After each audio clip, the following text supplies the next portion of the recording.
Shut up and sit down. Needless to say, I had to throw those underwear. We can't say twat more than 10 times. Twat, twat, twat, twat, twat. Go to hell. And you get to be the dictator. You get to be a dictator. You get a dictator. That I fucking know you do. egg-sucking piece of shit. No, or when you're interrupting, you bastard. Wow. We're gonna fight. We are gonna fight. I mean, if you think shooting a cat is violence, This is my last podcast with CriticalMass. What do you think, Dan? Do we have a good time? No. Hello, everyone. This is CriticalMass. Yep. Season 2. Episode 5,000. 5,000. It's been a long run. 5,321. We should end this season soon. It's getting too long. Yeah, I mean, 7 seasons, Jesus, 7 episodes. This is the 7th one. Yeah, we are winding to a close, and I'm sure the fans are just so happy. But let's dive right into vocab. Well, do you know what I've learned, though, with all of our episodes and our seasons? I've learned that the more we do, the less people care. That's for sure. It's very, very true. Okay, so my vocab to you, I'm just going to throw it out there. Do it. Go. I'm ready. I came across this, and I won't say how. Okay. Dental dam. Dental dam. Yeah, what is that? Dental dam. I believe that it has to do with a dentist. Mm-hmm. A dentist that has a dental office. Okay. And like a low part. Below like sea level. A low, yeah. Like that would be like a dentist in New Orleans, for instance. Right. And a lot of good that did them. I know. Well, that's the problem. They have a dam, and it doesn't allow the water to come in. Okay. Because the problem is with the dentists is that they need to be able to gas their patients to have sex with them. If the place is flooded, they can't do that. I'm going to go ahead and say you need to get a new dentist. I thought that was normal. No, it's not. Because, I mean, I'll tell you what, my mouth hurts and my asshole hurts every time I leave the dentist's office. I think those are different reasons. Okay, do you have a vocab that I can define for you? I do, and it goes along with today's theme, which is religion. Okay. Okay. And the word. Yes. Missionary position. Missionary position. Missionary position. Can you use it in a sentence? No. Because that would be defining it. Yes. Well, basically, the missionary position. Yes. Well, I'm not going to lie to you. I don't know what it is, but I heard a friend talk about it. Please go ahead. He's from Ireland. Okay. And all I know is that he used to have sex with sheep. Oh. And he told me that the only way that he could get sheep to, like, warm up to him sexually, is to do it from behind. Yeah. And then he said something about his girlfriend doing missionary position on him. Okay. And then they brought the sheep into the room, and it just got weird. Yeah, I mean, everything you're saying is very weird. This friend is me. Oh, I knew it. God damn it. It's a little weird. God damn it. Can we just elevate the show? Why has it always got to go lowbrow? Well, you brought it there. I thought you were going to go with like missionary work where they position people. I thought, Next week we're going to bring in Noam Chomsky. Noam Chomsky next week we'll have President Barack Obama.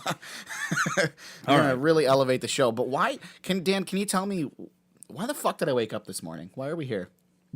Jesus loves the Jesus woke children. you from the depths of the darkness, and he brought you into the light. Sure. Today's episode is about religion. Who's here? Who do we have with us? This guy was knocking on the door, and he was wearing tattered clothing. Yep. And he claimed to be able to talk to aliens. And I said, would you like to be on the podcast today? His name is Legs. Hey, Legs. Yeah, that's good. Legs, welcome to the show. Good morning. Legs and Thanks for having me. Of course. Go ahead. I'm fucking up big time. Yeah, you are. What are you looking at? There's an ant behind you. It's on the wall, though. It's a big ant. Jesus Christ. Yeah. Anyway. Legs and I. Yeah, Legs and you. Went to high school together. Yeah. And wait, you admit to this, Legs? I do. We did all kinds of shit. It was fun.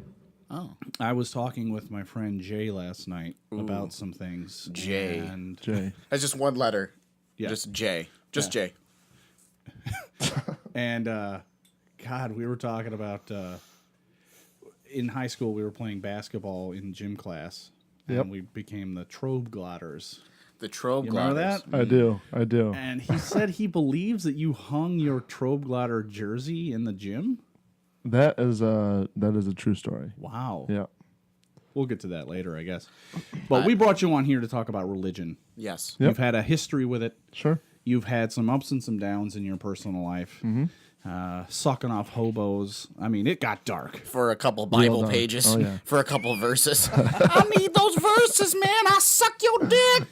I remember specifically being in physics class with you in high school, and we even had a homeroom together, right? Yep. And so we spent a lot of time together, and Jesus was a part of your life. But for me, I was like, yeah, I don't need all that noise. Yep. But you were very cool about it. You were not a normal Jesus freak in that you were trying to shove it up our ass at every corner, which we all appreciated. You kept your Jesus dick in your pants, and we kept our atheists or satanic dicks, whatever, in our pants. And those satanic dicks, those are barbed. So you got to keep those in your pants. so we got along swimmingly.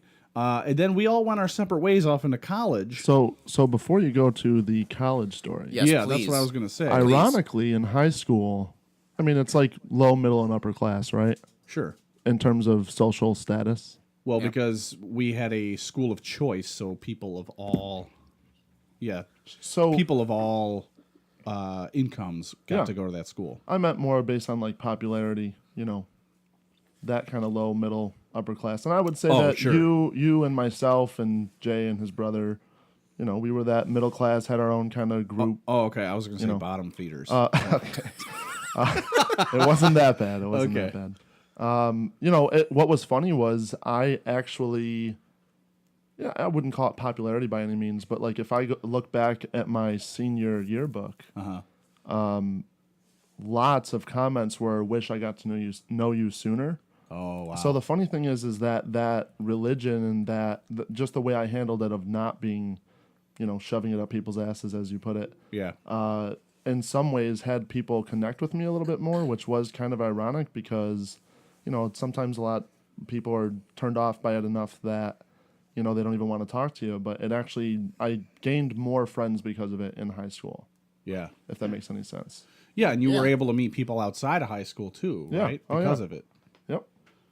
So I guess we'd just kind of like to hear sort of a brief history of your engagement with the church, Sure. or with Christ, or with religion, or whatever it is. Yeah. And how'd that falling out go? And if you don't want to go into too much detail, that's fine. Oh, I'm wide open. Open. And just, to add too, is I was also raised religiously, so I'm very interested to hear your story because I have mine as well. Sure, yeah. And, tell like what, so if you don't mind, if you could start at like what, I know there's so many denominations. Yep. So what was your denomination, and then kind of the rise and the fall. So please, if you would, floor is absolutely. yours. So I was, born here in Rochester. Typical, I'm a Catholic type family, very Catholic family, but it was the typical Easter, Christmas, Sunday. Nobody in the family really went to church, especially Like Roman Catholic. Yeah, exactly. Okay, got it. Exactly. And me too. In post, we're going to put some organ music playing behind you. We're not. But anyway, continue. Yeah. So, I, got the first communion, used to fall asleep in religion class like everybody else. And eventually my mom didn't give a shit. So it was like we just stopped doing the Catholic thing that was more traditional than spiritual at all. Gotcha. All right. Right. So, fast forward to the age of, it was probably like 13, 14. My father, big influence on my life. Yep. He was a very high functional alcoholic. All right. Oh. Nothing in the way of like any kind of abuse, nothing like that. Like he was a Yeah. great father, always there. Parents divorced at an early age Got when it. I was like Yeah. 4. But he was at his brother's wedding, and he fell and he had hit his head, and he actually became deaf in one ear for the rest of his life at that point. Wow. And then, wow. after that, just wanting to make a change in his life. And I don't know if it was that he got invited or that he just picked up a Bible, but just started going to a non-denominational born-again Christian church. And so he invited my brother and I because he really started to believe in it and wanted his kids to believe in it. And, very influential age of 13, 14. And, hey, you should come to this youth group. And we kept not wanting to go. We lived full-time, with my mom. She had full custody. We would see my dad 2-3 days a week. We just didn't really want to get involved in that because, before, I'm a much different person now. Yeah. But back then I was kind of, I was outgoing to the sense of being able to make friends. I wasn't a loner by any means, but it wasn't one of those things where I wanted to really go after it. Gotcha. You know what I mean? So, but I did. I started going to a youth group that started with just, honestly, a few kids at a Calvary Chapel church, and it just kind of elevated from there. We gained friends. It was community, social type, situation. So Friday youth group was the thing, man, and we just looked forward to it every week. And that church does they call it the line by line, precept upon precept way of teaching the Bible. Okay. They were against topical teachings for that matter. So it was literally like, hey, we're now going to go through the book of Genesis. So from they the would first chapter to the last. So line by line, Yes. verse by verse, if Yeah, you will. no, they would definitely reference other verses. Okay. Just to bring in context, especially if we were in the New Testament. But it was just a very it wasn't. You can edit that part out. It was very rigid in terms of trying to manipulate and control, just in the sense of, give a couple of examples of my early to mid teenage years. Yeah. Not supposed to watch rated R movies. Sexual things were never spoken of, and if they were spoken of in a very negative way. Okay. Of you need to be married, So it's just one of those things that everybody's kind of doing the same thing, but you're still having a good time. But how were you having a good time? No sex, no rated R movies. I'm not understanding. Yeah. Well, the rated R movies thing was just something that they perceived wasn't happening, but it was just one of those things where we didn't talk about it. Gotcha. Yeah. So, but what about the sex stuff? You're in the youth group, right? Yep. And they're telling you to not have sex with anyone and not watch rated R movies. Well, it was to the, forget about sex. It was to the degree of, you're not supposed to be with a female alone. You always have to be in a group. You don't want it to be perceived that you're in a situation where you are alone with a female and the things that can happen based on our lustful nature. Well, born again. It wasn't, though. So that's the thing. Born again. Most born again churches claim themselves to be non-denominational. They don't want to say we're Catholic. They don't want to say we're Presbyterian or Baptist. Okay. They literally just want to say we follow Jesus. Right. So that making their is own. Okay. the non-denominational side of Christianity. And it never made sense to me because they're like, I want to follow Jesus, and then the whole no sex thing. So if you look at the Bible, which I know you're very well accustomed to, and so am I, Sure. We fast forward from birth to 32 years old. I believe it's 32, if I'm correct. It's 32. Yep. So in between that time, we don't have any record of what he did. Now, Jesus was a good-looking fucking guy. Okay, Jesus was a good-looking man. We don't know what he looked like. To tell, but in the pictures, I mean, to tell he was me, Jesus. Yeah. it's to the level. It's to the He level. had confidence. Let me put it that way. I'm sorry. It's a lie to At the level. the very least, he compensated. That's for sure. There you go. But it's a lie to the level of Tim Tebow. Don't come in and tell me you're an NFL quarterback and you're still a virgin. I'm showing you a liar right there. So Jesus had sex. I'm just going to tell you something, though. Yeah. I think Tim Tebow's a virgin. Still to this day. That could be because of his do. face, I though. really do. Really? Yeah, I think he's a absolutely. fucking piece of shit. Do you want to know why I think he's a virgin? Please. I wouldn't be surprised. I got married at the age of 22. Yeah. And I had sex on my wedding night. Yeah. For the And first I time. just celebrated my 11-year anniversary last Saturday. Right. Well, congratulations on that. So I've been with one woman. Yeah. Because at that time in my life, Okay. that was the way to do it. Okay. You get married rather quickly. I mean, we started dating. We got engaged on our 1-year anniversary of our date, and we were married 6 months later. So my question is she the same? Is she also a virgin before you? Or before you? Wow, nice question. So I'm sorry. Welcome to Critical Mass. If you've never listened to us before, this is what we talk about. Your wife, how many men did she sleep with? Let's just get down to the nitty-gritty. That was not my question. No, that's okay. That's all right. No holds barred. My wife, believe it or not, actually did not have what she would have considered a boyfriend or relationship before me. Okay, so she hadn't had sex before you either. That's definitely true, but she hadn't even kissed a guy before me. Okay, so Really? So then the question. So the bar was set pretty low for you. I personally had a couple of girlfriends in high school. Yeah, the typical high school type girlfriends. The holding hands. Yeah, exactly. You see each other at a dance. Summer comes, you're like, I don't have my license. You don't have your license. So you don't talk for 3 months, and then you come back. You ride your bikes. You ride your pretend bikes to it's the still woods and happening, finger and it's bang like each weird. other. Yeah. You What get was to, that? you get to like the first knuckle, and that's about it. Just to the first knuckle. That's it. Yeah. Yeah. Can you feel it? Yeah, it feels funny. And he's going, yeah, ow. So funny story. I actually had a girlfriend while I was in youth group, and they actually kicked me out of the youth group for it. Wow. Because she was a couple years younger than I was, and they just said that it was too out in the open and inappropriate. That's fucking. That to me is fucking stupid. So they that's eventually where your invited fall me from back grace in. begins. They did eventually invite me back in. Okay. Okay. So where You're in did youth it? group and you're getting fucked. No, I'm Yeah, just kidding. yeah. So where did it? Okay. So youth group. Okay. This where did you start? I don't know. Okay, so I don't really know you deeply, so I don't want to use the term "lose your faith." Yeah. But I guess unless that's the truth, I can give you the long and short of it. Okay, please. Okay. So after getting married, still attending church. At that point, I can't remember exactly when we left this Calvary Chapel that I was going to, because we eventually went to a different church. There was like a weird church split because a pastor had gotten caught cheating on his wife, and he was like a main pastor in the area. In the Calvary Chapels, there's probably like 7 or 8 of them locally, like throughout, Pittsburgh, Fairport, Jesus, whatever. yeah. So it was like this big deal, a big church split. People Yeah. started leaving. The youth pastor there eventually moved on to Alabama. Like just things, everything changed. Right. Okay. The pastor, who was a really good guy, he actually eventually passed away from getting a disease in his liver while he was on a missions trip helping people. Like he got some parasite and it killed him. Gross. Yeah. Jesus Christ. Yeah. Literally. So, my wife and I are going to church. We've been married now for a couple of years. We have a child. All right. Mm-hmm. My son is 8 years old. Okay. And I'm gonna bleep out your son's name. that's fine. Okay, continue. So he's 8 years old, and he great. He was a wonderful baby. Yep. In terms of, we would actually bring him to church with us. Okay. Not even because it was our first kid, so we're really protective. We wouldn't even put him in the kids area. He would sit through a church service, hour and a half, eyes open, not make a sound. All right. It's better than me. Yeah. Because you'd get. Yeah. That's me. Will someone shut that man baby up? Do you hear this bullshit over here? So, anyway, continue.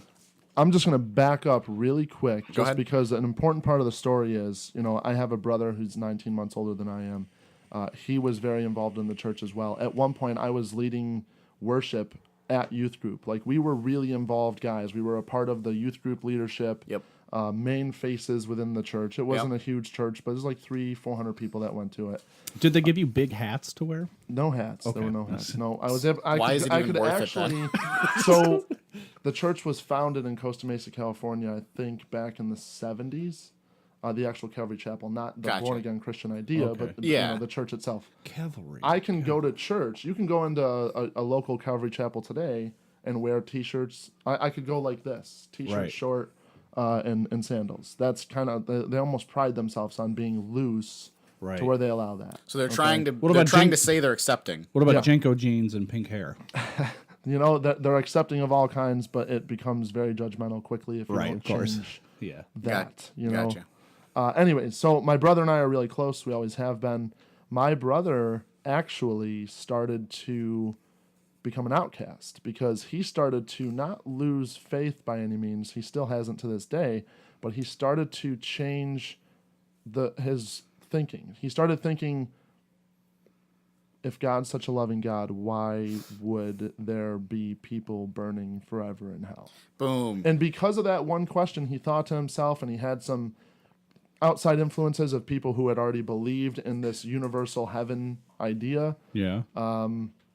He started sharing those beliefs with the pastors in the church, or the pastor, the youth pastor. And of course, they were like, that's incorrect. You need to stop thinking that way.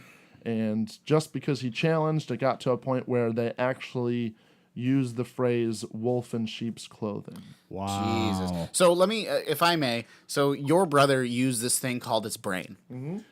and he decided to use critical thinking, which is, something that we should all really be employing, and that made him a wolf in sheep's clothing. Exactly. Yeah, That's now. I'm sorry. I smell. Do you smell that?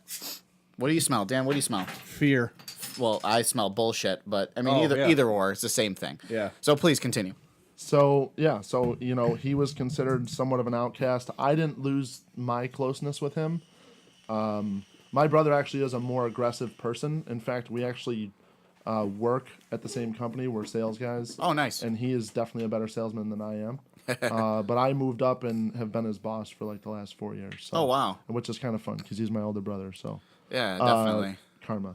But anyways, so my brother becomes an outcast. I still stay at the church, involved in the church, which I think hurt his feelings for a little while. To be honest, I think he looked at it as like, you're my brother, and why would you stay there? But we've talked about it, but I don't think he ever really held it against me because it was never anything about like me agreeing with them about him being an outcast. Because I mean, it was to the degree where, if my memory serves me correctly, they were almost hinting at you probably shouldn't hang out with your brother. Wow. Because of the influence. Okay, your brother's the devil, right? Exactly. Yeah. Like, it's like, what do you say? It's disgusting to me. You just disagree and say it's my brother and that's not going to change, and they get uncomfortable about that, so they don't bring it up again because, they don't want it to be weird. So, anyways, eventually it was... friends that I'll eventually talk about as I go further in this story that were very involved. And I remember sitting in my old house in my basement, give or take now about maybe 7 or 8 years ago, really giving my brother a hard time because he was talking to them about what he believed, and they were still like me, where it was like, no, this is the way we believe, and just the debates we had. And then the funny thing is, guys that are on the completely opposite side like me now, who had those arguments with him, where he actually is still believing, but in his own way. Right. Which is, it's just funny, because it was to the degree of the type of people that were like, we don't want to hang out with you. Yeah, so he went from, let's say, a level 10. He went from a 10 to like an 8. In the eyes of the and you guys were like, oh my God. Yeah. And now you're at like a level 1 or 0, and he's still at a level 8. If negatives are... Jesus. acceptable. Yeah. So anyways, That's funny. We have, talking about that. Yeah. So he... Don't do that. I'm just doing this so he has to edit it out. All the bleeps I gotta do now. Fuck you. This isn't gonna come out till 2 weeks from now because of that, you fucking douchebag. It sounds like he doesn't mind. Yeah, but it's... No, I appreciate cutting it out. It's the same thing for my kid. I don't do, if I... You're right. He gets the same respect I get. It's just easy for me to say it. This isn't a born-again chapel. We all get the same respect. Yeah. Right. Okay. I thought he said tax. So... You're so fucking Go weird. ahead. Anyway. So we have my son, like I was talking about before, and... Jebediah is his name. Yes, Jebediah. Yep. We went with Jebediah. Jesus Christ. No, that's incorrect. So great baby. Yeah. I'm saying that for a reason, because when he got to be a toddler, it was well beyond what they ever warn you of. They talk about terrible twos. Yeah. We actually bought like a plastic cage. And Holy shit. it wasn't covered on top. It looked like a mini UFC. It was octagon. a playpen. Is what Yeah. you're saying. It was. Yeah. But he couldn't get out. I mean, let's call it a cage. It's a cage. Okay. He wasn't able If to you can't get out, Let's call a spade a spade. I would say it's a cage, right? Yeah. Funny story, Christmas Day, exhausted, at my mom's house, my brother and I get into an argument, and he actually gives me hell and says, at least I don't lock my children up. Whoa. That was a big fight, but... Boom. Anyways. Sick burn. So, my toddler gets to this point now where going to church is so fucking annoying. Like, waking up on a Sunday morning, having to pack them in the car, bring them to church. Yep. And just because, my son actually has ADHD, he has some, he's in a mixed class, he has some issues, things that he continues to grow out of, but takes a little bit longer. Of course, that's understandable. I have one too. Yeah, and you're still growing out of your issues. Yeah. Go fuck yourself. Sure. So with that, it became extremely difficult. And I just one day finally looked at my wife and said, what are we doing? Like, we're literally fighting every single Sunday because of this, like, just getting sick of it. Now, I never did sales in my life before the job that I have now. And I get into this company that actually has been around for a long time, but when I got into it, it had only been here for about a year. So kind of like started up with it, which is why I was able to move up and get to where I am. Yeah. But which I want to talk to you about after the show anyway. Sure, yeah, absolutely. So you know, I formed these friendships, forged these friendships at work of people that enjoy going to have a drink at a bar once in a while. Now, mind you, to this point, let's see, I'm gonna be 34 in November. Been with this company a little over 6 years. I started in 2011, so that's gonna be 6 years ago. That's 28. So up to this point, besides, you know, maybe a shot. So just quick story. I'm going to get it out of the way now so there's no emotions here. My father passed away 3 months after my wedding. And I told you he was a big influence on my life. Yeah. So that's been a major impact. It'll always be a major impact for the rest of my life. Well, of course, it's your father. Yeah. I mean, it's your dad. If anyone was like, well, how could that have a major impact? Like, Right. I mean, you're just fucking stupid. Anyway. He was diagnosed just a couple of months after I got out of high school with ALS, and he lasted about 5.5 years and passed 3 months after I got married.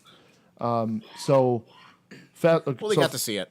Yeah, and so when I say shot, like, you know, that Christmas we had a shot in his honor type deal, but I did not drink alcohol. Like there was no college age for me. There was no partying. There was no. What do you mean? Who's it to do the shot? Well, my aunts. I mean, we were all together as family. Like, hey, it's Christmas without.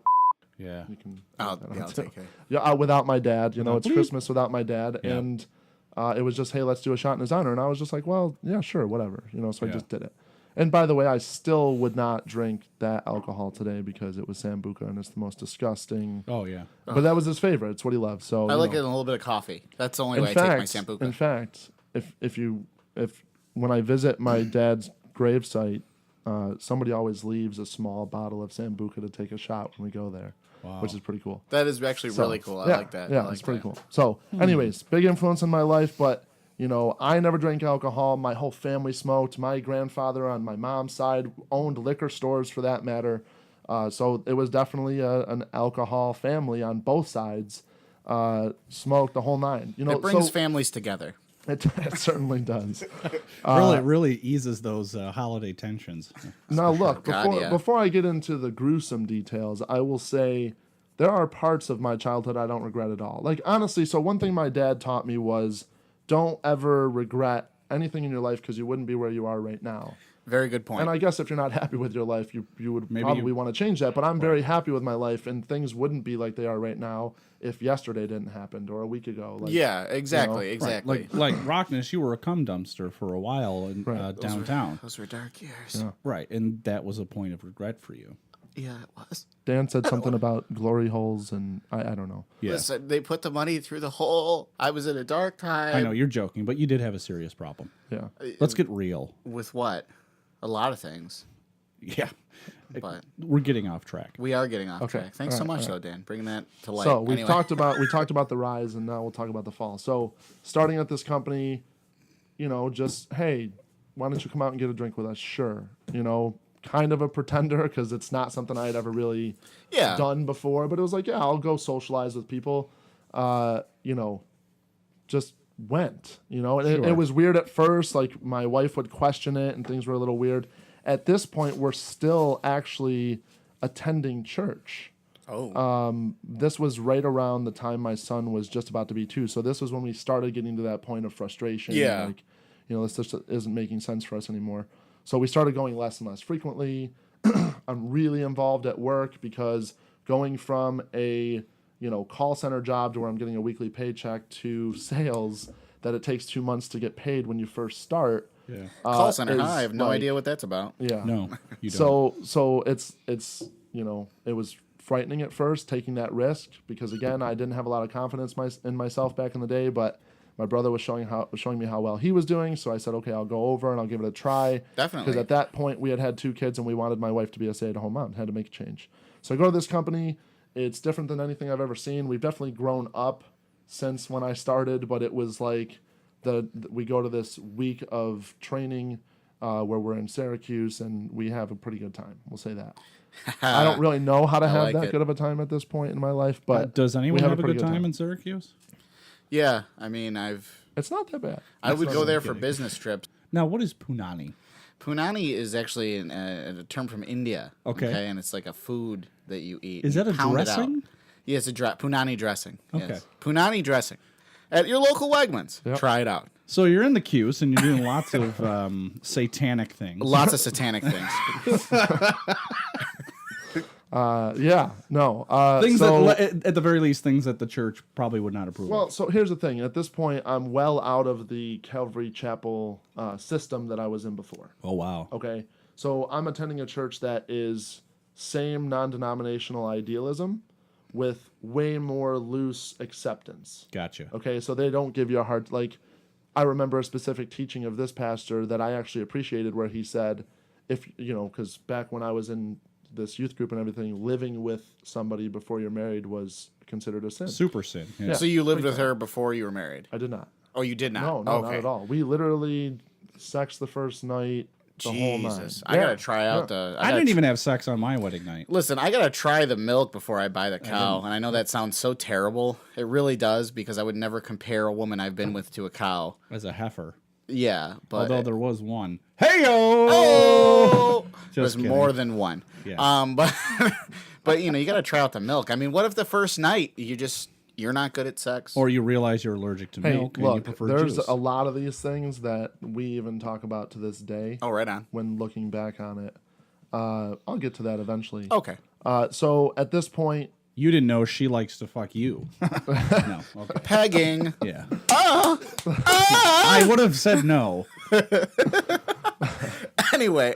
So at this point, like I said, new company, couple years in, you know, more and more, again, developing friendships that were different than I had experienced before, where it was, you know, a lot more acceptance of individualism, you know? Yeah. So started enjoying drinking, never to an alcoholic level like any of my family members before. To this day, I've probably only been considerably drunk maybe 5 or 6 times in my life. Like, it's just not, I don't enjoy it that much. I have a weak stomach as it is. I get motion sick. Like, I'm not into it. I've been considerably sober 5 or 6 times. I enjoy it. I definitely enjoy it. Yeah. But I'm not, like, crazy about it, you know? No, I get you. I just, like, when you say 5 or 6 times in your life, and you're what, 34? Gonna be 34 soon. Okay, yeah. so I can't even count. Because you're an alcoholic. Well, no, I'm not an alcoholic. An alcoholic, did you know the definition of an alcoholic is more than 1 drink per week? That's the actual clinical definition. I don't believe it. That's true. Look it up. No. That's equivalent to the federal government saying that marijuana is like a level 1 drug. See? Right. See? He's right. Listen to his words. Listen to his words? Face I'm words. looking at his We're going mouth. to talk about marijuana today too. I hope so. Yeah. The devil's plant. But I have my own definition of being an alcoholic. They if actually I may. call it lettuce. If I may. My definition of being an alcoholic, and people tend to agree with me. Sleeping in your own piss. Okay, so that was one time, and I prefer that you didn't tell people that on the radio. My definition is if you need to wake up in the morning, okay, and have a drink to go to work, Like we're doing now. but if you need to get up in the morning to have a drink to go to work, you're an alcoholic. Yeah. Period. I work a Monday through Friday, and I don't drink. I go to work Monday through Friday. On the weekends, it's really none of your business what I do. You don't drink during the week? At night, I might have a nightcap.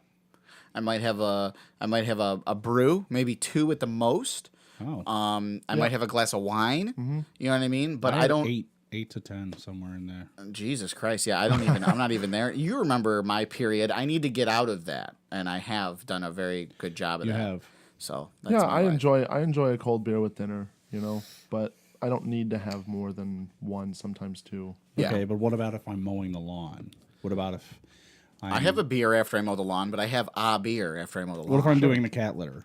The laundry. I mean... Okay, now you have a problem. You need to get help. It's hard to do the cat litter one-handed while you drink a beer. It is hard. Maybe you shouldn't have 5 fucking cats. So, legs... So, okay. Yes. So, a blanket of this whole thing is, in this realm of Christianity, in the church that I got involved in, very rare anybody actually ever ask you how you're doing with God. It was very like superficial almost, like the presence of it all was all during occasion, whether it was a Sunday morning or a Friday night or I mean, guys, just to rewind for a second, I used to go to Friday night youth group, Saturday night prayer, Sunday morning church, Sunday night prayer, and sometimes Thursday night. And eventually I got to a point where I stopped going one or two of those nights because I was working full time. So I started working full time. I never went to college. The backstory of that really quick is because I actually got fired from Wegmans when I was 17. Fantastic story. For stealing, which I did not steal. It was bottle receipts that my previous manager said we used to buy us donuts or subs or whatever that people left behind. That manager left, new manager came in. A couple of us were like, oh, let's buy some lunch with this today. Yeah. And they called it stealing. So I lost the scholarship, the whole nine. I never ended up in college. I went to the local community college and got my money back like a day before they would have taken half of it as the deposit. So that altered my life drastically. Again, so already involved in this church. So college was also kind of to a degree looked down upon. Not necessarily the idea of getting a career there. Right. It's a place of thinking. Yeah, right. Or partying, but both. Perception. You know? But I'm not saying that the church said not to go to college. I'm saying that not going to college was like, hey, perfectly no normal. Yeah, it's like masturbating on a plane. It's not illegal, but it's frowned upon. Yeah, sure. All right, Louis C.K. No, that was Zach Galifianakis, actually. Hangover, the first one. Why don't you watch a movie? Watch a movie. No. Watch a movie. Why don't you watch a fucking movie? Get an education. Get an education. No, fucker, listen. Get an education. Louis C.K. said about masturbating on a subway. Okay, on a subway. Okay, that's derivative, though, so don't fucking... Okay, so trust me, I'm not anti-Zach Galifianakis. I'm quoting Galifianakis. I'm telling you that is derivative of Louis C.K.'s work. We're going outside. We're going outside right now. Everyone, we're going outside. Dan's actually on the way to looking like Zach Galifianakis. Seriously. You My hero. He needs literally about 5 more pounds. That's it? Just 5? Well, did Zach lose weight? I don't. Yeah, he did. He lost a lot of weight. Damn it! I was supposed to be He's probably a fat lighter joke. than I am now. Yeah, but you're ugly. So I love Zach. Why don't you cry about it, Saddlebags? That's a Louis C.K. Who was that? Why don't you cry about it, Saddlebags? Yeah, eat a Ace dick. Ventura. Thank you. Yeah. Thank you, Lags. Yep. Go fuck yourself, Dan. Lags, if you please continue the story. Okay. So. I just want to... It would hurt you so bad to smash a bottle over your head, but I'm thinking about it. Smash the bottle over my head. Do it. Okay. Fucking pussy. Try to wrap this long-winded story up. So yes, please. We've been waiting. So long. Life takes so long. It does. This is gonna be a long episode. Yeah. So church is done at this point. We stopped going, and the reason why I talked about the blanket of superficial, occasional. Praise, I guess you would call it, is my wife and I, since we've been married, never got into really praying together. We never got into reading the Bible together. So there are the diehards that definitely do that stuff. But most of my social group never was really that diehard. They were always, I hate to say it, but they were always getting caught you would hear somebody watch the rated R movie, or you would hear, and then eventually at some point in youth group, the pornography talk came in, and it was refreshing that you actually realized that there were other people that, had the desires that you did, I guess you could say, right? Yeah, right. You weren't alone. Human desires. Penis. Absolutely. It's hard. Exactly. But my wife and I, again, we never really talked about this stuff. It was more just about let's attend church, and we both call ourselves believers. We maybe pray over a meal here and there. Even that stopped with us eventually, but when we would, her parents, if we were to go there today, they would still pray before the meal. That's normal. I still have people that don't even know that I'm not involved anymore, or that I don't believe anymore, really. Wow. In what I used to. Wow. Because it's just fucking easier not to, argue. You know? So I don't bring it up to the people that I might still keep in contact with, that I still consider good people, that are friends that are still in the church. I mean, we have a couple that we hang out with maybe once a year. Yeah. And as far as they know, we're still believers, but, it's just it's not worth talking about. Did you say believers? I wouldn't lie about it. If he asked me about it and said, where you at? Or do you go to church? Or they love to ask that question, where do you go to church? That's your staple question, to go to. Well, it's like being a Rogisterian. Which Wegmans do you shop at? Yeah, exactly. It's the same, thing. Yeah. Exactly that. So church ends. I'm again involved in this company, moving on up, getting into leadership within the company, managing people, which was new to me, and just again going back to my brother talking about, well, what about this heaven being forever thing, or like, what about this God and damning all these people if he's supposed to be this loving God? You know, maybe the sacrificial lamb Christ on the cross was actually to defeat sin altogether, and that means that it doesn't matter if you're Hitler, Saddam Hussein, or Dan. Yeah, I mean, on the same I level. would put Dan on, and Donald Trump too. I'd put them all on the same right on the same level of just pure Satan. All on one end of the spectrum. Yes. Therefore, so we're all sinners, and then we're all saved of sin at the same time. Right, and my brother actually had verses to back that up. It was the reconciliation of all men. There are scriptures that point to that, talking about like Christ's sacrifice actually being. I mean, even John 3:16, the most well-known verse of all time. For God so loved the world that he gave his only begotten Son, that whosoever believe in him should not perish but have everlasting life. Right? Now, the whosoever believe is where they really get hung up on. But then there's other scriptures that you can look at that it's like Christ died for all men, but only like 0.00001% of them get to be with him forever. And those kind of thoughts plague me. Like, if you think about the vastness of time. Now, diehard Christians believe we've only been here for 7,000 or 8,000 years. I actually, in our high school, Dan, gave our not chemistry biology teacher a thing that I like typed up on a computer that was supposed to prove No, you did not. why evolution was not real. Oh no! I never told anybody about this from high school, but I did. And The world, it's the word Mr. is G. out. Mr. G. Oh my God! The Mr. G. So How did that? That's a whole other story. So oh my maybe God! that- okay, Maybe I was but it's more real. confident But than I you know thought, but- evolution is real, right? Sure, and so, but at that time, that was one of those things. Yeah. Evolution is not a real thing, right? Like we've only been here 6,000 to 7,000 years. We existed with dinosaurs. The flood happened. Oh my God. All of that. It was Well, all. You know, Golden Ark. Let's earmark that because I actually have a thought on evolution and God. I want to when we get to that. And it's hard for you yeah, to shut I'm up. sure we're I going know. to talk about a lot of philosophical things. Oh my so, God. We are. again, thoughts start plaguing me. I'm enjoying myself a little bit more, you know, again, with friendships where it's like, hey, let's go have a drink, let's have a good time. Very responsible father, husband, like great. I mean, our marriage has been great pretty much through and through, except to a point that I'm going to talk about in a second. So church is done, having these doubts or thoughts of like, well, what about this and what about this? And it was just over.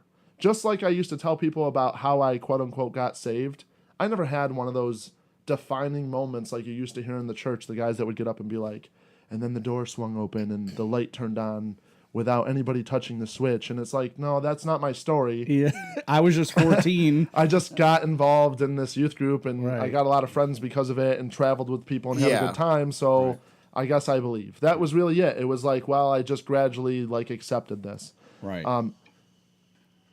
Just Jesus Christ, just man. thinking back, this is how kind of fucked up it is. I used to walk on Monroe Avenue. Yeah. Saturday nights we would call it street witnessing. As my a God. 14-year-old kid, I would approach 50 and 60-year-old dudes on the street who were poor and tell them why their life was fucked up and try to save them. Wow. I mean, did you have money on you? Because that's what they needed. Right. No, absolutely not. Of course not. Because the money went to the church. Yeah. Jesus Christ. So- literally. But there wasn't necessarily a defining moment for you that said I'm done with this. Or I'm out. was there? Cash my chips. Well, no, I'm going to talk about a defining moment of what I consider based on my Google research. Am I allowed to say Google? Yeah, Yeah. you can say Google. All right. Now, based on my Google research. Well, they're Can we- listening to us right now. Can we take a break? Yeah, let's take a break. we're We're gonna need to 45 take a minutes break. in. Let's take a break. Yeah, this could be. You've been choking on your iron lung here for a while, so I Oh, obviously you need know to- what you should do? You should just go fuck yourself. Is what you okay. should do. All right. With a fucking barbed dildo. Okay. With a barbed dildo. Yeah. And I'm gonna. That's appropriate. I swear to God, when Legs leaves, I'm going to dominate your asshole. He's knee deep into a great story. An excellent story. Oh, I'm sorry. I've been drinking beer. I have to urinate. And then I have to pee. And then you have to turn around and smoke on your vape machine. America. I have to urinate. Yeah, just drown me out because you know what I'm saying is true. So I enjoy an e-cig, and I'm enjoying his story, and I'd like him to finish it. I just have to I love you, and I'm sorry. Let's go. Okay. We'll be right back, ladies and gentlemen. Please stay tuned for the rest of the story because... Shut up. Obviously they are. All right. Thanks a lot. We'll be right back. If you're looking for a refinishing, a sealing, and a protection for your cement services, especially your garage, check out Eagle Epoxy at eagleepoxy.us. They can also be found on Facebook at Eagle Epoxy, or their phone number for a free quote, 585-402-4971. Tell them the Rockness Monster sent you for a free quote. Check them out. Wow, that was a very vigorous sexual session you and I just had. Oh, my God. I am out of breath and out of fluids. But thanks for sticking around, listeners. Thank you. And we're here with Lags, and we're talking about his fall from grace. Yes. The time he and Jesus broke up. Who got the dog? Yeah, who did get the dog in that breakup? But really, we were just talking about you had to Google something, and what was that? Yeah. Okay, so at this point, again, I'm not really believing much anymore. I had plenty of doubts, hadn't been going to church. Wife and I never talked about it. I couldn't necessarily pinpoint the day for you, but it was sometime in the early fall, late summer of 2015. Oh, wow. It's pretty recent. Yeah. I remember waking up, and again, I think about my father a lot because he died at, to me, what was a really kind of important age. Like, he never got to meet my kids kind of thing. So, like, he hasn't seen the success that I have now. And obviously, through human nature, when you have what we would consider to be a proper family, you want to impress your dad. You want him to be proud, that kind of thing. You know? Of course. So I woke up one day, and I have no idea why I thought this, but I thought to myself, and this was, so now I'm about to be 34. This would have been when I was 32, right? Or I was about to be 32. And I woke up and was like, man, when I turned 32, I will be only 15 years away from the age my father was when he passed, because he died when he was 47. That's a rough thought, dude. That's young, man. So I have no idea why I thought it, but I did, and it freaked the hell out of me. Like, it would just bother me. Like, I at this point in my life, I know 15 years is not that long of a time. Now, when you have kids, man, as soon as you have kids, like, time is just like exactly done. So the thought of this, and then it just, I don't know, you could call it a downward spiral, whatever, but I started going out a lot, and it wasn't really fair to my wife. We had a little bit of a rough patch because of it, just because I wasn't around a lot, to be honest. Yeah. But I think I was like really kind of freaking out, and this was the way I was handling it. I reconnected with, ironically, and this is my favorite part of the story, I reconnected with a couple of friends of mine, John and Tom, and they were in youth group with me from the time I can remember going to youth group. Mm-hmm. They were there. And we were all hardcore back then. Like, we were all really into it. These aren't even like, there are some kids obviously that just would go sometimes. And they never really bought into it that much, but they would go. They had Jesus tattoos on their back. I even brought people from high school before to youth group a couple of times. You asked me several times. Yes, I did. I wonder politely. What Dan very said. politely. Yeah. You're like, hey man, the invitation's always open if you want to come. I'm like, yeah. Yeah. So I just started going through this period in my life that the reason why I referenced Google is because at some point I had wondered if I was going through some kind of crisis. I'm not the type, I don't deal with anxiety or anything like that. I really feel bad for people who fight depression and things like that because, I think everybody has a day where they wake up, sometimes they just feel off. If I felt that every day, I can't imagine. Like, I feel for those people. But this was not one of those things. I didn't fall into some depression. I didn't have anxiety about things. It was just that one thought triggered this, like, I'm obviously, like, something has changed at this point. I reconnect with these friends, and we go out to have drinks one night. There were actually 4 of us, and so they didn't quite know how much I had changed at this point, so they were a little reluctant, but I know the exact day because of the whole Facebook memory thing where you can look back on the day. So the day that we went out, right as we were about to leave after drinking a few drinks, my friend said, well, we're going to go back to his place and actually smoke some weed.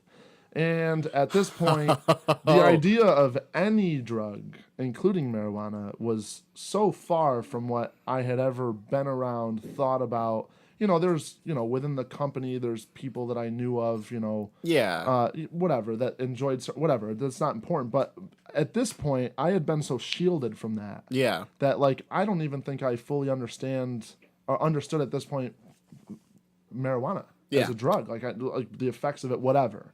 But again, I'm in this point in my life now where I'm like, shit, I'm 15 years away from, whatever, that thought that I had. And I'm like kind of freaking out from that. So I'm like, sure, I'll go back. And we went back to his place and they were like, do you want to try it? And I said, well, sure. So this was the first time just before I was turning 32 was the first time I had ever smoked a joint. Oh, man. Did you get high? It was a weird night because I actually remember it vividly, and it's nothing like every single day since. Yeah. Right. Yeah. Well, you were drinking at the time when you smoked this joint? So the funny thing is that we talked earlier about like being an alcoholic, and I understand your... So I understand, Rockness, when you said that you think alcoholic, wake up in the morning, whatever. When I talk about my father having been an alcoholic, he didn't wake up and have a drink, but it was like regularly he would get himself to that point where it was a vice. Let's put it that way. Yeah, I got you. If it's a vice and it's something you can't do without, like if I went on a vacation tomorrow and it was somewhere where there was no alcohol, I would be just fine. Yeah. It would be a little depressing. Yeah, but I would be fine. Yeah, it would not be a huge deal to me. Yeah. So I smoked that night, and I did not tell my wife. And so this was a defining moment because up to this point, there was nothing we kept from each other. Yeah, no secrets. Ever. Good marriage. So this is October 2015. Fast forward to January 2016. So just a few months later. Mm-hmm. Things are a little rough at this point. With the wife, we've had a couple of serious talks at this point, and I got back from interviewing guys that were looking to get promoted within the company. I got back from those where I was in Syracuse again. We're based out of Syracuse, so I get back from this Syracuse trip that I took. Actually, my wife and I had really great sex, and all right, yeah. What does that mean? Yeah, Den's never had really great sex before in his entire life. Huh. Really great sex with your wife. Yes, it is possible. Could you... It sounds mythological, but it is possible. So whatever that is, that happened. Okay. So that happened, and I'm laying next to her, and I looked at her and was like, I smoked marijuana. Like, I just told her. Yeah. And ironically, I had this conference call I had to get on almost 60 seconds later that I had to be on. So we couldn't even talk about it. I dropped this bomb on her, and then I'm gone for an hour on the phone. I think that she knew based on your dreadlocks and hippie T-shirt that you were wearing. Yeah. The tie-dye shirt you were wearing. Exactly. I think she knew. Yeah. I think she knew. Oh, suspicious, at the very least. Jackass. Yeah. So I told her about it, and it was a very weird time because obviously she was really upset. We had always joked before that we would only ever try it if it became legal. Yeah. Where we are, and so it was just it was a weird day. It was. She eventually came to understand it, accept it, and now it's a regular part of my life, to be honest. And it's one of those things that, again, if I go on a vacation, I took a cruise earlier this year. Yeah. I didn't smoke for a week. It was no big deal. Yeah, life goes on. It's just something that I enjoy. It's something that takes the stress off. It's something that, honestly, like, I've become closer with my friends because of, as weird as that sounds. Like, it's not that we need that to be close friends, but it's a recreational, social, like, we enjoy it, Well, you go, like, if I may quote Bob Marley quick. Bob Marley said, if you go into the Bible and you look at every point in the Bible where the term God's love is referenced, they're talking about weed. I don't think that's accurate. That's a quote by Bob Marley, though, because God apparently, God put weed on the earth. And then, of course, there's a poster I had in my dorm room that said, "Do you want one or not, Dan?" Jesus. I didn't see it. I was You're a fucking watching you crash and burn about this Bob Marley story that doesn't exist. That's a true thing. The true thing. That's a true thing. Let's guzzle. Let's guzzle. I don't know if that's actually what they had in mind. The first one was for me, but that's okay. I got one. I got this and this. I'm waiting for you to open my fucking beer. Oh my God! So we're keeping this in for the listeners. For the listeners, that's staying. That Damn can't it! See us is that so? We've been drinking Corona Lights. Legs grabs has a beer and he's holding it to Dan because Dan has the opener because Coronas don't twist off. Dan just grabs the beer and says, "Oh, this is mine now." then Legs hands Dan another beer, and Dan goes, "Rockness Monster, here you go, have a beer." So I grab it. So then Legs grabs another Corona and goes to hand it to Dan, and Dan's like, "What are you doing? We all have beers." He goes, "Motherfucker, I have been waiting for you to open my beer for the past 2 beers that I just handed to you." It was pretty funny. So those beers weren't even meant for us, but here I am, and That's here we are. No, I'm happy to hand them out. It's wonderful. But going back to what I was saying about We're not Bob Marley. alcoholics, but we started drinking at 11. Why not? Nothing wrong with that. We actually Nothing wanted wrong to with make that. this a part of the show. It's God's day. Yes. And we're supposed to rest. We are and resting. alcohol helps you rest. I don't know about Exactly. you. Am I wrong? I don't know about you, Nothing Legs, wrong with that. But every day is God's day for me. No, but Oh, God. definitively, Right. this was the day of This rest. is the one that he rested This on. is the one where we're all going to hell because if you ever worked a job where you worked on a Sunday, I hate to tell you. Been there. I've done it. Yeah, well, we're all damned. But okay, so if he rested on Sunday, Yeah. don't you think that should be the party day? Sure, I'm talking about working. Yeah, you're not supposed Working to work on in a Sunday, you're not supposed Shabbos. to work on, Anyways, that's the Anyway, Shomer so Shabbos. let's go back to We're getting very where. close to the end of this. so So we can where- start getting deeper. Yeah. So where did it end for you? So last thing I heard was you and your wife, fantastic sex. You admitted that you smoked pot. did, Then it became yep. a regular part of your life. You Yep. guys got over it. Yep. It was one of those first month, and so this is why I was going out a lot because the first month I was smoking, was never going to bring it at home. In my mind at that point, I'm never bringing it at home. I have 3 kids. I have a Of wife course, that of doesn't know. course. So I'm going to my friends almost every night. Yeah. Because we're enjoying it, and so and then a month later it turned into, well, how much does it cost? And then it was all downhill from there. So Yep. Been there. I will say this as a disclaimer, I'm very responsible. Yeah. I don't ever smoke before a work shift, nothing like that. It's a No. nighttime, take the edge off at the end of the day type Yep. thing. Enjoy, As it should be. You're going out. You're going to the playground with the kids. You don't need to smoke marijuana before that. You need to go to work. Right. Yeah, I think you have a problem You at that don't point. need to smoke marijuana before that. Yep. Kids are in bed. Yep. The day is done. You're watching a movie or possibly just a screensaver. Sure. You know what I mean? And you decide to take a couple of puffs. There's nothing wrong with that. Period. The way that really goes is you're watching a movie, then you smoke, and then you're watching screensaver. Right. Good point. 'Cause you get confused. Right. Very true. How did we get to this? Ooh, mountains. Anyway. So yeah, I mean, look, I couldn't believe what it did to food. I couldn't believe what it did Right. to music. I just loved it. Really, it was something different. And reconnecting with these guys that I had known for so many years was extremely important. They're my closest friends. We pretty much told each other everything at this point. And so yeah, at that point, my wife had already known that we weren't religious anymore. She knew that. Yeah. But those were some of the talks that came up after the admission of this. And so I guess even from there, so now that was 2015, here we are 2017, almost exactly 2 years later. Excuse me. And so, yeah, it's just at this point in our lives now, it's just a known thing within the household. We don't believe the things that we used to believe. I think my wife still is figuring things out. Yeah. But she very much so is not at all what we were before. Now, this is I said that one part was my favorite part of the story, but the real favorite part of my story is these friends that I'm talking about were married just like I was, and they went through divorces. And many people who came out of this church system are completely different people today because they woke up at some point.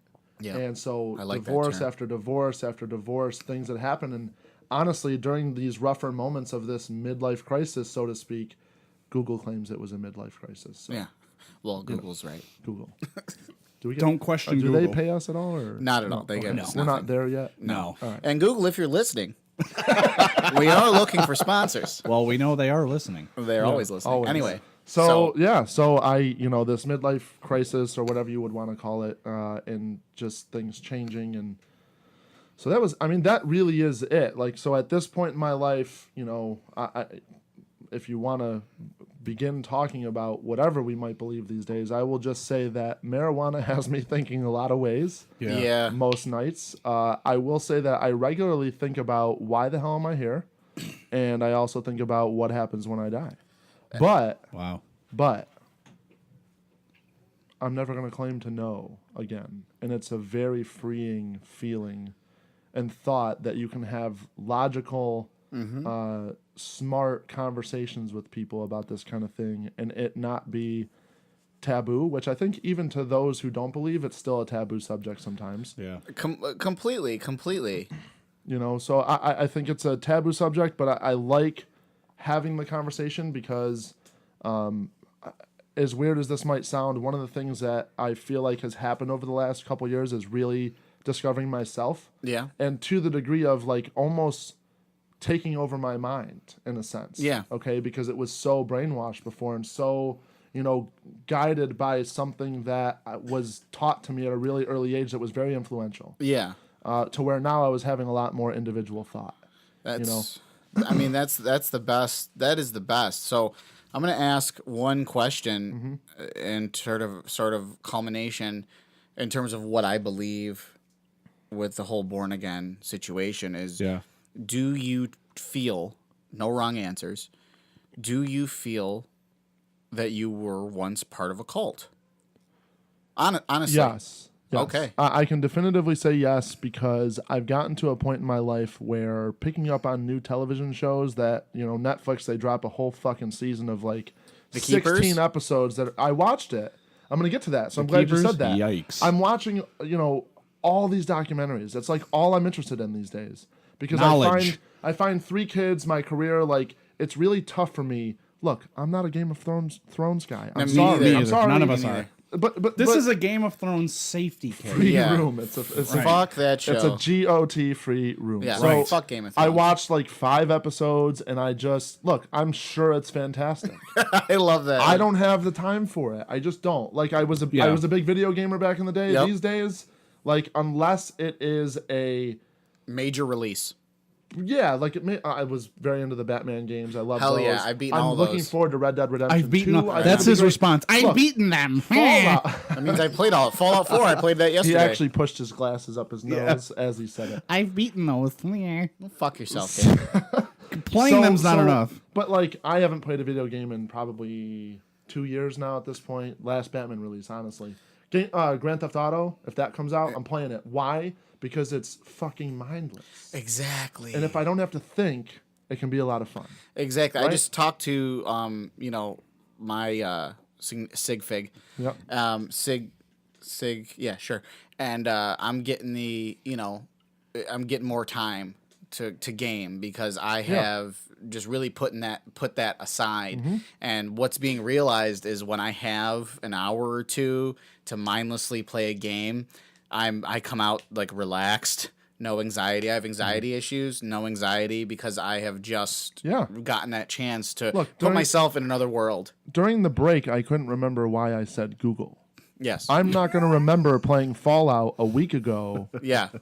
What the fuck I was on a mission of. Exactly. I'm not going to remember that. Same and here. if I'm not going to remember that, I'm not going to enjoy it. I just downloaded a game. I wasted a lot of money on video games that I played once or twice. Yeah. Ouch. And I finally got to a point where I was like, I'm not spending another dime unless I'm playing it. I'm right there with you. Unless it's a major release, Yeah. I'm not going to buy it. Yeah. What about absolutely. renting, like GameFly? Who fucking rents anymore? Yeah. What are you talking? What does that even mean? I will Define invest. rent. Yeah. Yeah, right. I will invest in a major release that is like a story. Blockbuster became buy 3 movies for $20. I have a really stupid 500 DVD collection at home that I never open anymore. Jesus. But I stopped gaming. Okay, so well, I downloaded a video game where I shoot dirty bridge trolls in the head with a sniper rifle. I don't. Is there a punchline? No, but I'm looking right at you. Oh, okay, that's nice. Anyways, yeah, I don't smartphone game either. I don't know. Yeah. So anyways, I'm watching documentaries. So we talking about that because you had said, was it a cult, right? Yeah.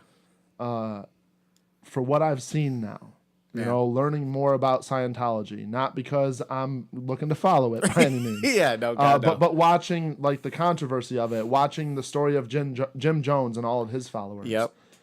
Charles Manson. Yep. Right. All these defining characters in history that manipulated people. Yep. To sadistic degrees, not just believing in a fairy tale, but actually luring them in a sense to do things that are inhumane. Yeah, I mean, besides just, not just having sex with them. Right. I want everyone to know that Sex is always involved. Yes. Always. That was my only goal at the youth group. I didn't want anything else. I didn't want to indoctrinate them. Don't look at me. Subconsciously, it was every male's goal at youth group was sex. Of course. At least subconsciously. Of course. Right. Well, we have It dicks. was suppressed, but Yeah. Yeah. So cult, yes. Lots of fond memories. No matter what I say about it, lots of fond memories. These guys that I know now that I smoke with and have a great time with, and I have, honestly, I'd put it up. It's just like people would say, "Oh, my kid's the cutest ever," and I love my kid more than anybody. I mean, I would, as queer as it might sound, I would put up my friendships with these couple of guys with any friendship out there and say we're extremely close. Yep. And I think it's because of our history. So again, like my dad taught me, do I regret it? No. I've actually learned from it. Yeah. I don't regret the fact that my wife's the only person that I've been with. Like I think about those things. It's funny. I used to tell people that back in the day, and it's almost like there's a respect factor for it because I think sometimes people are like, I was probably too much of a whore, and they regret that, right? And I don't have that regret. I regret nothing. Damn it. Should regret the clothes you're wearing today. Yeah. So you're gonna time out. You're gonna fucking judge me on my clothes. Yeah, you're not wearing. You're wearing Star cargo Wars pants you're not wearing any from Star Wars 1998, stuff. you motherfucker, Okay, and a Star Wars shirt that you continue to pull the collar out on, and it's disgusting. When's the last time you even washed that shirt? Last week, and then I put it. And you've on. been wearing it for an entire week. And that's not true. I see guacamole on it and jizz stains. Okay, you're a pathetic human being. So if I might interject really quick. Yeah, sorry. Just I'm going to tell you guys why I'm wearing a Rams shirt. Well, you're a Rams fan, right? But so back in the it was probably April, May. I called DirecTV and I said I want to cancel my Sunday ticket. Oh, they were not happy. And he was really trying to push for me to keep it. Like, and I was like, "Look, sir, you'll lose I'm friends. not spending another dime, yeah, on the franchise that is the Los Angeles Rams." Wow. And he stopped pushing. Excuse me. Well, that's funny. He stopped pushing. Okay. And canceled it on the spot when I said. Wow.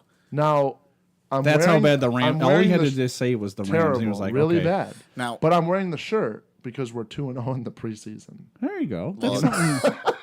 Yeah, because that fucking matters. Something to be proud of. At some point in the season, superficially, because it won't happen again. Right. But being 2-0 in the preseason, it's a good thing. Yeah. You're not losing your faith in the Rams. Now, being a Rams fan, did you feel like you were in a cult? But, okay, so a couple things, if I may. Sure. Number one, thank you for your story. Mm-hmm. I can't even... I loved that, and I cannot wait for our listeners to listen to all of that, and I hope that it kind of opens people up to the possibilities of what I like to call it being fucking wrong. Mm-hmm. And that's okay. See, because in the world, fucking wrong. Yeah, no. No, he's right though. But listen, right. I have my story is much shorter than yours. Sure. But I like to share it. That's if you guys what Dan don't said mind. before I came. mind completely. Dan mentioned something about your story being shorter than most. Lots of things in his life are shorter than most. Not mine. Except his cock, Moving everybody. on. Well, we talked about that last week. Okay. And I do wish Bill was here for this episode, honestly. Yeah. Because he would have a lot to say. Bill's moved on. I mean, the circus calls. The circus calls, yeah, and he's on the road. But anyway, okay. So I was born into Roman Catholic. My father's an immigrant. Mm-hmm. My mother's parents are immigrants, Roman Catholicism, period. And I mean, baptism, first communion, first reconciliation, first raping. However, no, that's I went to it. So what started? Well, the Roman Catholic Church. Yeah. It's like a thing now. They're so open with it. So this is the thing. So this is the thing. So I started going to Sunday school, and we started doing Bible study during Sunday school. Sure. And I started to have questions like. I'm picturing you as like a 6-year-old with a beard. I was. Can I get through my story?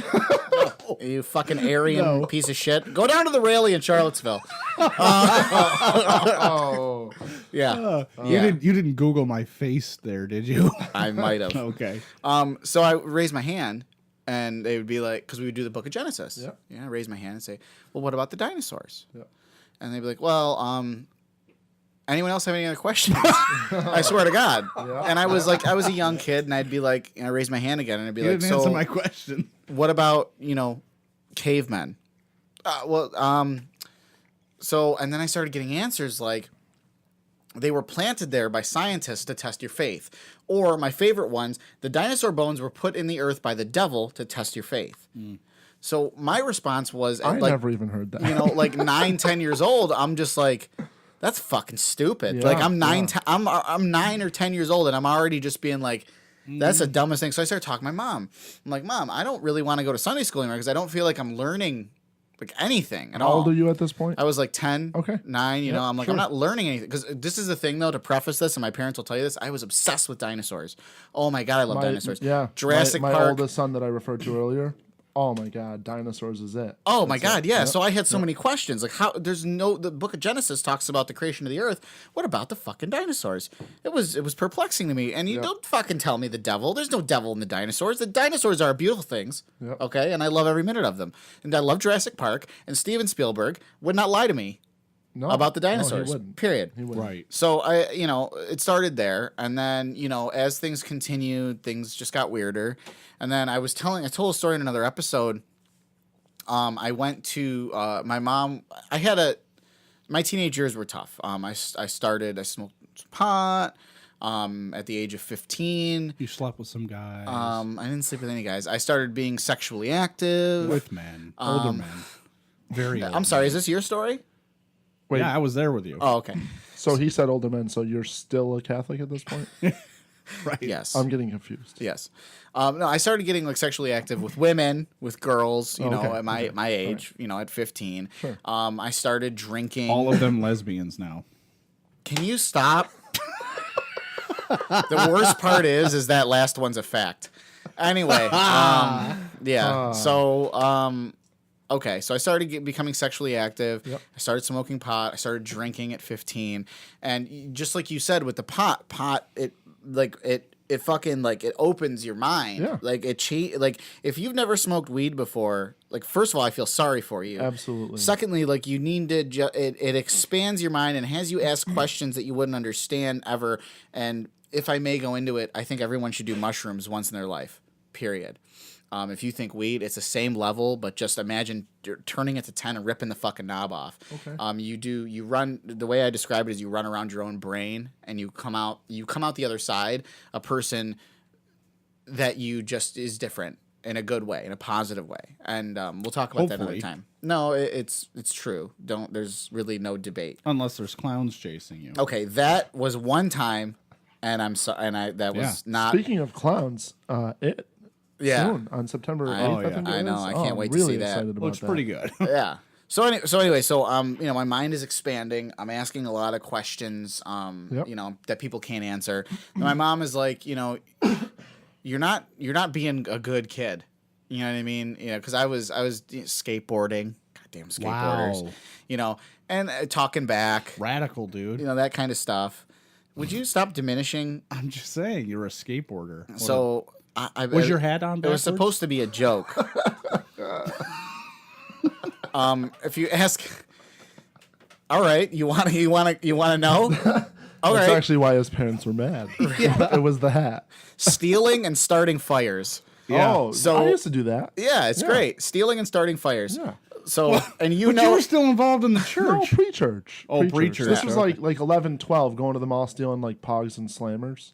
Oh my God. We never stole from stores. Oh no, I did. We stole from construction sites. We took like wood and stuff like that. We would try and build ramps and stuff. Theft is theft. Yeah, theft is theft. Yeah, sure. Yeah. But starting fires, doing stupid shit with the same people I hang out with today.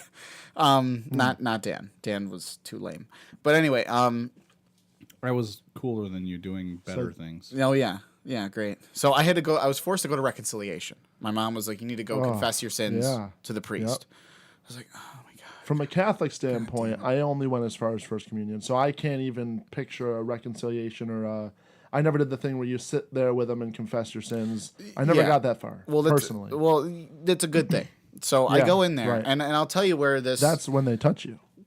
Well, this is where it goes off the rails. Right. And I'll tell you exactly what happens. I'm going to feel really bad if he tells me a story about being touched at this point. Close. Yeah. I didn't get touched. I never got touched. Okay. Good. So I go in there, and it's the... Still to this day. He's behind the thing. I would love to get through a story without you're being behind a piece the of thing. shit. He's behind the thing. Yeah. He's got the thing with the thing. With the thingy. The grating, so you can't see his face, but I know who it was. Heavily breathing. Yeah. So I didn't know there's a chair, but there was a kneeler, and I don't kneel to anybody unless I'm eating pussy. Unless I'm eating pussy, I don't kneel. I've seen you kneel with some people below a bridge. All right. I don't kneel unless I'm eating pussy, and I was not eating any pussy. So you grow up. So I sat in the chair. No, it's true though, and that's why I have a problem with worship. The term worship. I don't worship anybody. Okay, I don't worship God, Jesus. Can all go fuck themselves. That's my. You opinion. worship Aaron Rodgers. He deserves it though. Now, I'm a huge Packers fan, but anyway, I sit down because I'm not gonna do the kneeler. I sit down, and the priest, opens the thing. Yeah, and he's there. I know which priest it is. Yeah. And he's like hello. It's supposed to be some secret. Yeah, exactly. Yeah. It's like, hello, my son. And I'm like, I straight up just said it. I'm like, Father, I haven't done this in like a really long time, so I don't really know what to do. So you could take me through how this whole thing works. My mom is forcing me to be here. Like, just take me through it, right? And he's like, oh, okay. I'll never forget this as long as I live. Okay, my son. Well, what we're going to do is I'm going to ask you a list of sins, and you're going to tell me if you've committed them or not. Oh, gross. So I'm like, all right. Now I was 14, 15 at the time. No, I was older than that. I was like 15. I would say I was 15. Yeah. So yeah, I was 15. Anyway, so I'm sitting there, and he's like, Did you smoke before you went? No, I wish I did. That would have been awesome. That would have been great. That would have been awesome. I'm sitting there. It was a weekend, and I didn't have a car yet. So, yeah. But anyway, so I'm sitting there, and he's like, have you ever stolen anything? And I'm like, yeah. Well, that's a sin. Have you ever committed violence against someone? Yeah, kind of. I mean, he's my younger brother, so it doesn't count. Just gonna say that. And he's like, oh, well, that still counts. Yep. So you have a younger brother. I'm like, yeah, I have a younger brother. Have you ever yelled at him or screamed at him or this and that and the other? I'm like, yeah. So he's asking me all these very benign questions, and every single one of them was a yes. I've done that. Yeah. Finally, I'd never forget, as long as I live, like a tone changed in his voice, like, Have you ever masturbated? Oh my God! Stop! I'm not kidding. Stop! That's a fact. You have a vivid memory. Memory of it. Well, it connects. I'll tell you. I go. Excuse me. Have you ever masturbated? I don't know if he stuttered there. That was poetic license. Hey. I don't. That's the only part I'll admit was poetic license. It sounds better with the stutter. It does sound better. Thank you. Yep. So I said, Father, you know what? All set. And our good friend Rob, All right. Yeah. who I was best friends with at the time. Okay. And I said, all set. Yep. Father, I'm We're done here. good. Thanks very much. Wow. I got up and I fucking walked That's out. courageous. My That's mom, actually really courageous. well, thank you. My mom is sitting in the pew, yeah, man, Jesus. Yep. And I walk over and she goes, well, that was quick. And I said, yeah, well, what's going on? 10 Hail Marys. I didn't know what else to say. I was like, 10 Hail Marys. That's it. And I just sat there and I had my hands. You said she was kneeling? My favorite thing about being in a Catholic church is getting to kneel on those cushions. You like that? They're so comfortable. They are very comfortable. You don't need knee pads. But so I sat there and I put my hands together and I was so angry and confused and I felt like I received all the validation I needed in terms of renouncing and denouncing my faith. And I just put my hands together and I said, "Dear God," right in my head, "Dear God, if you are real, if you are a real thing, fuck you, and I want nothing to do with you. Wow. And I want you to stay the fuck out of my life because you're nothing but a bunch of dirty pedophiles." Yeah. Along those lines, okay? And we left the church. Yep. I'm not even kidding you. Not even a year later, that priest, he's in prison right now for Sure, yeah. Of course. Yeah. touching little kids. That is a fucking... That's a fact. I mean, I hate to keep referring back to movies, but if you've seen the movie Spotlight, I mean, holy shit. It's on my queue. It's on my queue. At the end in the credits, they list all the churches that were founded to have some kind of misconduct. Yeah. And the list is staggering. Exactly. Exactly. So what blows my mind is how does it become such a cultural thing? Yeah. Like you think of a serial killer, right? Yeah. That's a rare thing. Correct. In the grand scheme of people dying. Yeah, it's rare. Getting slashed or whatever from a serial killer or strangled or whatever, that's a rare It's thing. a rarity. It is not rare in the grand scheme of things in the Catholic Church for a boy or teenager of some kind, or and it wasn't just too. restricted to boys, it was girls too. Yeah. The Keepers you asked about earlier, that's a fucking crazy documentary. If you haven't seen The Keepers, Yeah. see If it. you have any interest in this kind of thing, like Heavy. just from a It was heavy. Yeah. just from a learning standpoint, Absolutely. it's like unreal. Absolutely. So I started announcing to my family that, I'm renouncing my faith. And it started, my public renouncement started when my mom was like, "All right, it's time for you to do your confirmation." And my brother and I, my brother had just done his communion. I'm 5 years older than my brother, and I was going to do my confirmation. My mom was like, "Listen, you're grown up now, and I'm going to let you make the right decision. And I'm going to let you decide whether or not you want your confirmation done." I said, "Okay, easy, done. No, I don't want to do it."